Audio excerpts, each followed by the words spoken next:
অন্তর্বর্তীকালীন সরকার প্রথম পর্যায়ে ৬টি সংস্কার কমিশন গঠন করেছে। এরা শীঘ্রই চূড়ান্ত প্রতিবেদন পেশ করবে বলে আশা করি।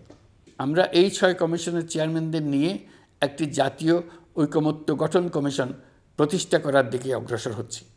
এর কাজ হবে রাজনৈতিক দল সহ সকল পক্ষের সঙ্গে মতামত বিনিময় করে যে সমস্ত বিষয়ে ঐকমত্য স্থাপন হবে সেগুলো চিহ্নিত করা এবং বাস্তবায়নের জন্য সুপারিশ করা। Double million offer Walton fridge কিনে পেতে পারেন ২০ লক্ষ টাকা, রয়েছে কোটি কোটি টাকার নিশ্চিত উপহার। যেহেতু জাতীয় ঐকমত্য প্রতিষ্ঠা করা অন্তর্বর্তীকালীন সরকারের অতি গুরুত্বপূর্ণ দায়িত্ব, তা বিবেচনা করে আমি এই কমিশনের চেয়ারম্যানের দায়িত্ব পালন করব। আমার সাথে এই কমিশনের সহসভাপতির দায়িত্ব পালন করবেন অধ্যাপক আলী রিয়াজ। কমিশন প্রয়োজন মনে করলে নতুন সদস্য কোঅপ্ট করতে পারবে। প্রথম ৬টি কমিশনের চূড়ান্ত প্রতিবেদন পাওয়ার পর আগামী মাসেই জাতীয় ঐকমত্য গঠন কমিশন তার কাজ শুরু করতে পারবে বলে আমি আশা করছি। এই নতুন কমিশনের প্রথম কাজ হবে নির্বাচন অনুষ্ঠানের জন্য যে সমস্ত সিদ্ধান্ত জরুরি সেই সমস্ত বিষয়ে তাড়াতাড়ি ঐকমত্য সৃষ্টি করা এবং সকলের সঙ্গে আলোচনা করে কোন সময়ে নির্বাচন অনুষ্ঠান করা যায় সেই ব্যাপারে পরামর্শ চূড়ান্ত করা। প্রিয় দেশবাসী, নির্বাচন আয়োজন ও সংস্কার ছাড়াও আপনারা আমাদের উপর অনেকগুলো দায়িত্ব দিয়েছেন। এর মধ্যে রয়েছে অর্থনীতি পুনরুদ্ধার ও মানুষের জীবনমান উন্নয়ন। ফ্যাসিবাদী সরকারের কাছ থেকে আমরা বিপর্যস্ত এক অর্থনীতি পেয়েছি। আমাদের বৈদেশিক রিজার্ভ তলানিতে গিয়ে থেকেছিল।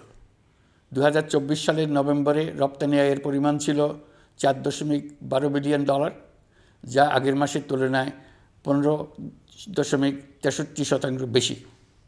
সামগ্রিকভাবে ২০২৪ সালের জুলাই নভেম্বর সময়কালে রপ্তানি $16.11 বিলিয়ন মার্কিন ডলারে পৌঁছেছে। গত বছর একই সময়ে রপ্তানি আয় ছিল $14.34 বিলিয়ন মার্কিন ডলার।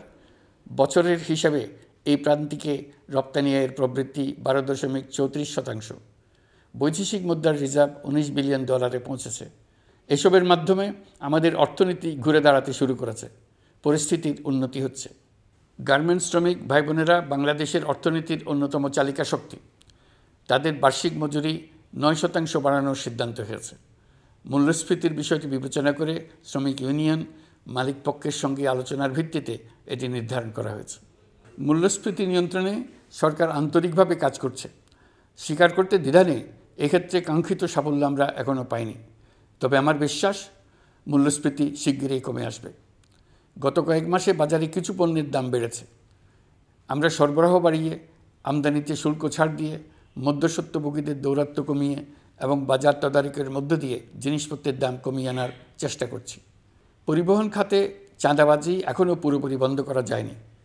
এটা সম্ভব হলে আমরা আশা করি জিনিসপত্রের দাম আরও কমে আসবে। আমরা আপনাদের কষ্টে সমব্যথী। তবে আমরা জানি সরকারের কাজ কেবল সমবেদনা জানানো নয়।